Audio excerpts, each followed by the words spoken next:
The history of the trolleybus is almost as long as the trams they were designed to replace. At a very early stage in the life of trams, it was obvious that the restrictions of the cars being placed on rails was bound to cause problems.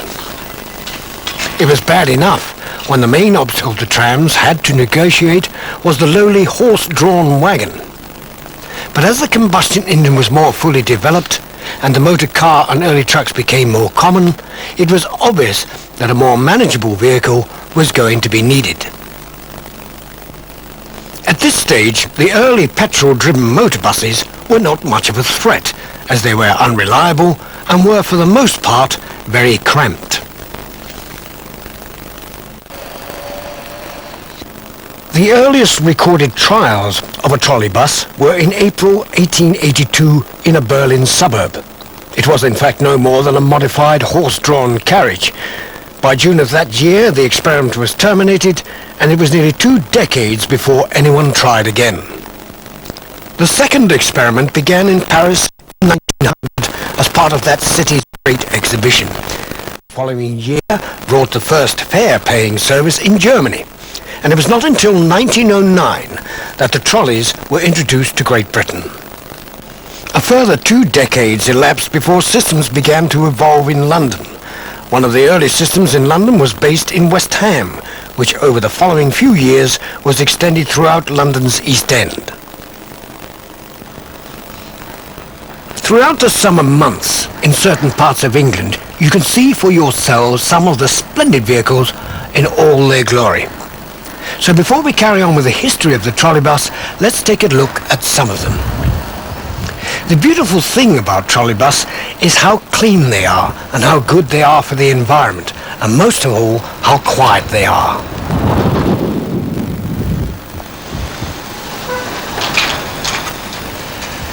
In this next sequence, you see the trolleybus on the right, another bus which comes on the left, which has a very familiar sound of today.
Interest in old trolleybuses increased when it became obvious in the early 1960s that their days were numbered. More recently, this interest has been boosted by the prospect of a new generation of trolleybuses serving the public by the end of the 20th century. Meanwhile, hundreds of hours of loving care have been spent on restoring those which have survived. They may be admired as static exhibits in Belfast, Cardiff, Dublin, Glasgow and London, but rides can be enjoyed on them at Carlton, Colville, Suffolk and Sandtoft, Humberside.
Interest in old trolley buses increased when it became obvious in the early 1960s that their days were numbered. More recently, this interest has been boosted by the prospect of a new generation of trolley buses serving the public by the end of the 20th century. Meanwhile, hundreds of hours of loving care have been spent on restoring those which have survived. They may be admired as static exhibits in Belfast, Cardiff, Dublin, Glasgow and London, but rides can be enjoyed on them at Carlton, Colville, Suffolk and Sandtoft, Humberside.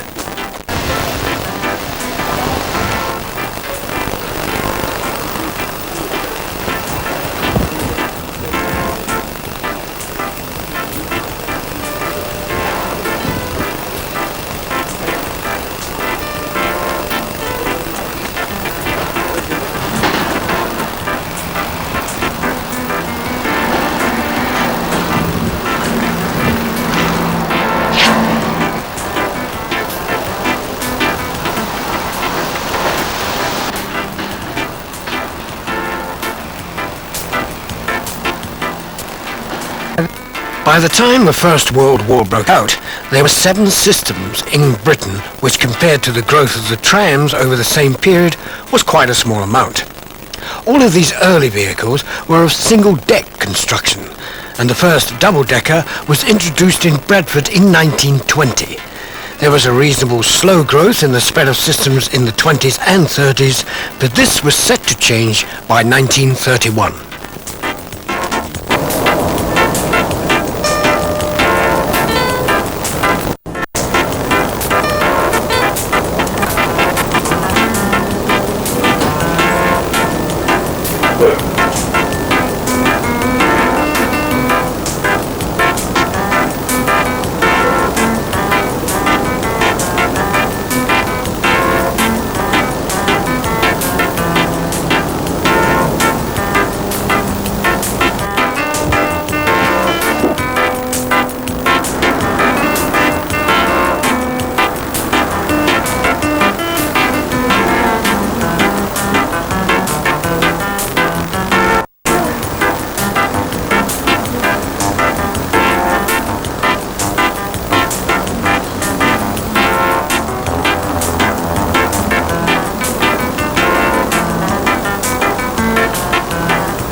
This is a Bradford 706, which was built during the Second World War.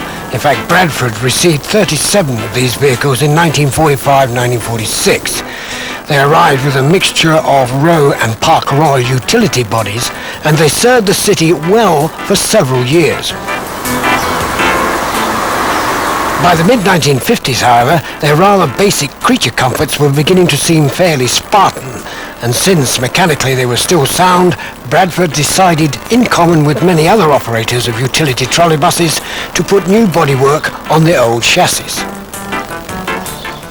East Lancs of Blackburn rebodied all DKYs between 1957 and 1960, and whilst early examples had the traditional rear entrance, the majority featured the forward entrance with folding doors.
Huddersfield Corporation always favoured high-capacity six-wheel trolleybuses and kept faith with the type even after regulations were relaxed to allow larger vehicles on two axles.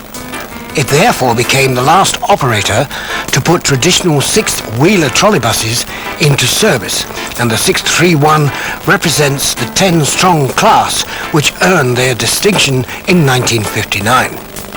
The same desire for standardization meant that they were built, like their predecessors, only 7 foot 6 wide, although wider buses had long been permitted.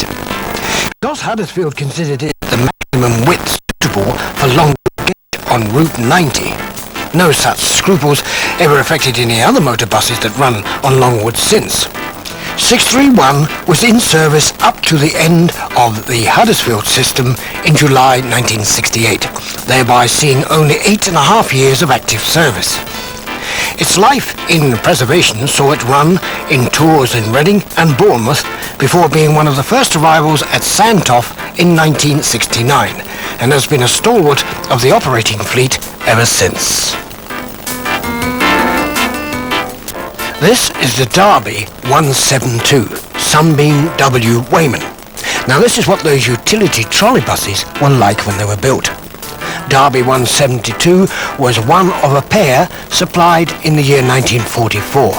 A further 13, though with Park Royal bodies, were delivered over the next 2 years. Now Derby never did rebody its wartime trolley buses, and 172 ran like this until it was withdrawn early in the Derby abandonment process in 1964.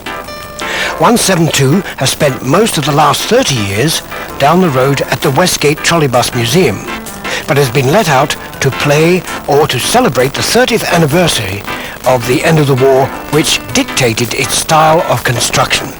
The bodywork was extensively restored over the winter by Armthorpe Motor Company.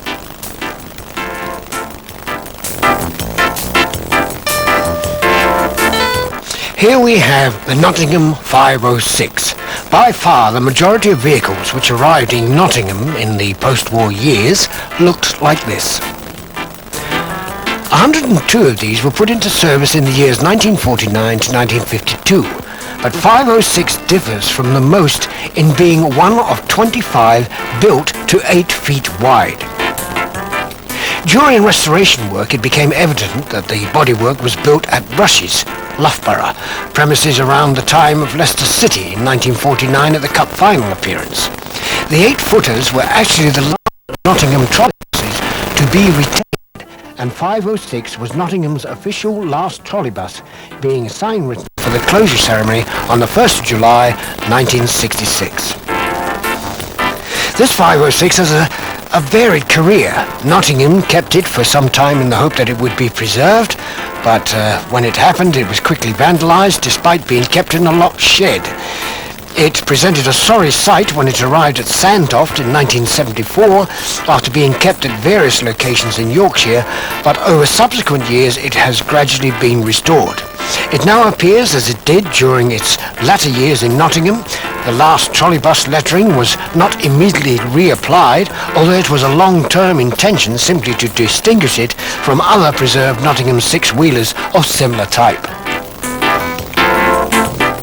Now, Nottingham had one of the largest British trolleybus systems outside London and re-equipped its fleet extensively in the early post-war years. Most of the new vehicles were six-wheelers, but this 493 was one of 13 row-bodied four-wheeled BUTs delivered in 1948. 493's particular claims to fame are that when new it was exhibited at the Commercial Motor Show, and that it was the first British passenger vehicle to be fitted with fluorescent lighting. The Nottingham system was destroyed with indecent haste in the mid-60s, and 493 ran for the last time early in 1965, having been in preservation ever since.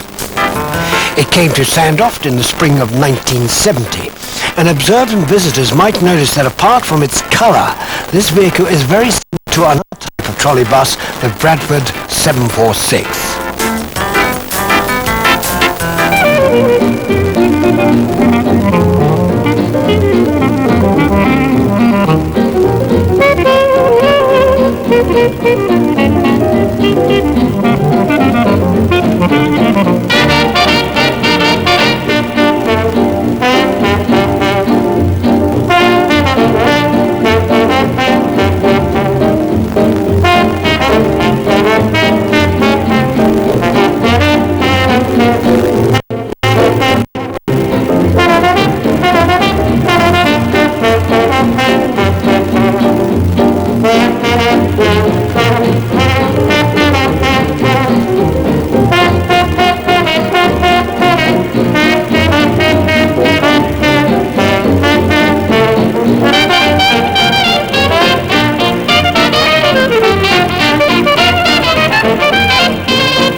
If you get a chance to go to Sandhof, one of the most distinctive trolleybuses, if you haven't seen it, is the Aachen 22.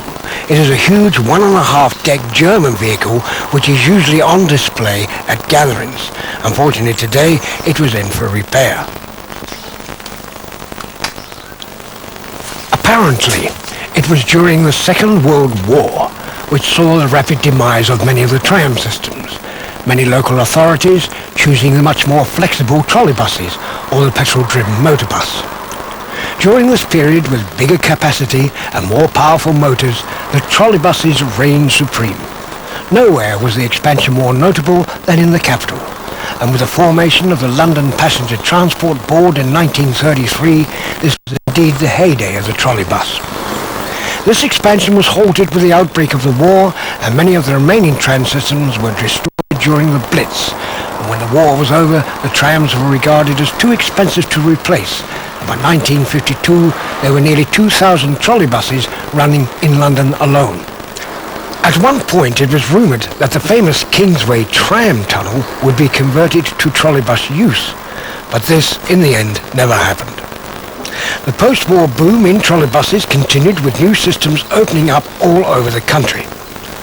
By the late 50s, the demise of the trolleybuses was fast approaching.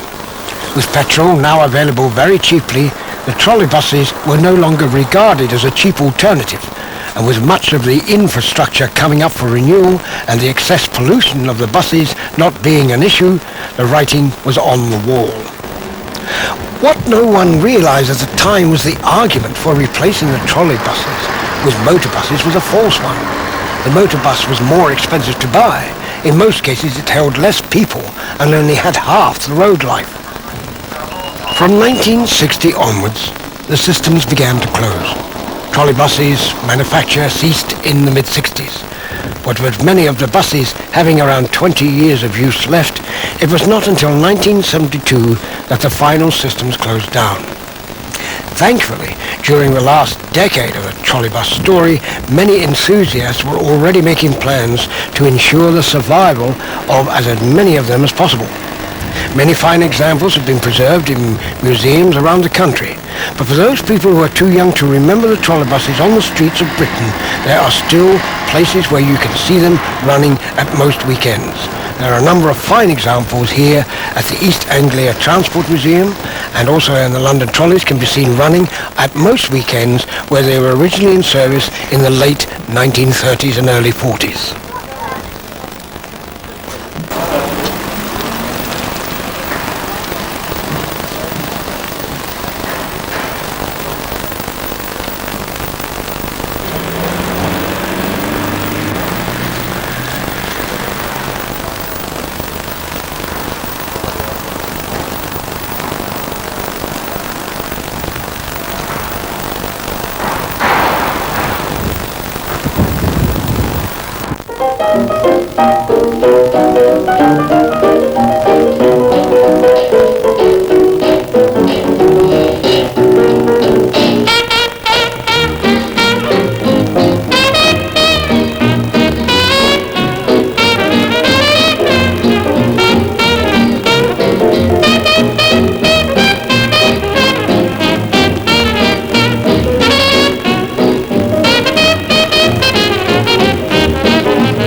trolley buses that you've just seen are, of course, at the East Anglia Transport Museum. Here you can see their unique project, the creation of a museum of street transport designed to show the development of mechanical transport over the past part of a century. You have just seen just a few trolley buses, but if you go there, you will see a 1926 Strachan and Brown, which was used by Nessa Copenhagen, a 1947 Weyman, which was used by Hastings Tramways, a 1948 Hess by Biel of Switzerland, and a 1930 Ransoms, which was used by the Ipswich Corporation, a 1953 Weyman at Maidstone Corporation, and a 1956 Bond, which was used at Ashton-under-Lyne Corporation. There will be a 1953 Willowbrook, a 1958 Harkness, used by the Belfast Corporation, and a 1936 Metro Camel, used by London Transport.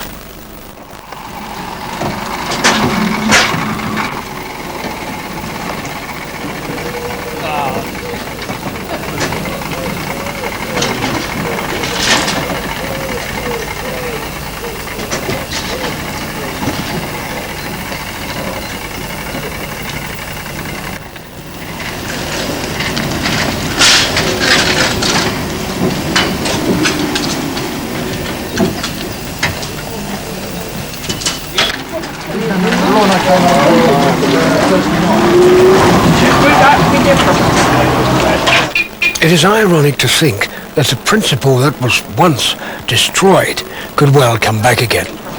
To think that with the pollution caused by petrol and diesel, the mass congestion of traffic in the cities, and fuel costs rising all the time, there are many cities contemplating cleaner and quiet transport systems. It could well mark a new future for some type of modern trolley bus for the new millennium.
Watching this video has given you an insight to a wide variety of vehicles seen from Sandtoft and the East Anglia Transport Museum, which both are open to the public in the summer months.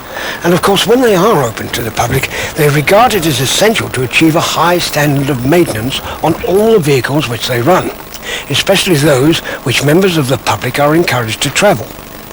A regular system of inspection and maintenance is in place with their own workshops, as well as 2 inspection pits here at East Anglia, one for tram and one for trolleybus. When operating trolleybuses, an electrical leakage test is taken at the start of each day, and if an acceptable reading is not obtained, the vehicle concerned is not allowed to enter the service.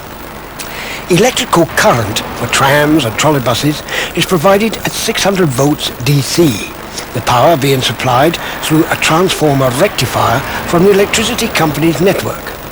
The transformer was purchased new in 1984 and is linked with 2 modern silicone rectifiers acquired in 1983. They were from the Southern Pier Railway. In case of interruption to the mains power supply, they have a standby Paxman diesel generator, purchased second-hand in 1970. In the early days of the museum, this was the only source of electrical traction power, but is now called upon only occasionally, although it is kept in first-class condition. Now, the overhead wiring also has to be maintained to a high standard of efficiency, and 2 tower wagons are currently used for this purpose.